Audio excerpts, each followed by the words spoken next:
So, what is chemistry?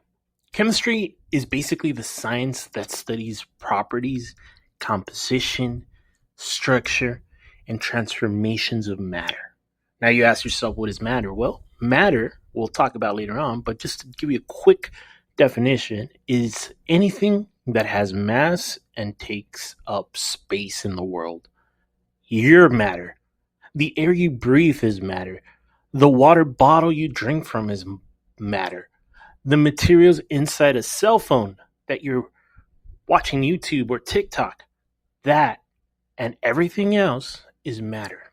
You might be able to see it or you might not be able to see it, but anything that has space is matter.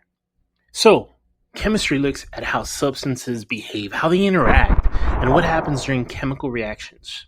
For example, when wood burns or ice melts, chemistry explains why and how those changes occur in terms of atoms and molecules moving and combining with each other. We'll talk about atoms and molecules in a later video. But imagine mixing baking soda and vinegar to make a fizz, like your soda bottle, when it has a fizzy sound. Chemistry describes a reaction that produces those bubbles.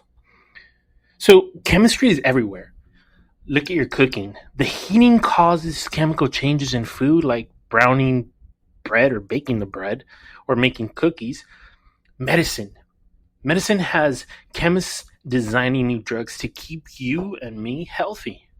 Or how about cleaning? The soaps and detergents that we use to clean our floors, our laundry, uses chemical principles to remove stains and dirt. Chemistry connects to every other science. Chemistry is called the central science because it links with many other scientific subjects like physics, biology, geology, and environmental science. In summary, chemistry, it helps us to understand the ingredients and recipes for everything in the universe, showing how things are put together and how they change, while linking closely to other sciences that study the world and our surroundings. Please remember to like, share, and subscribe. Thank you for watching.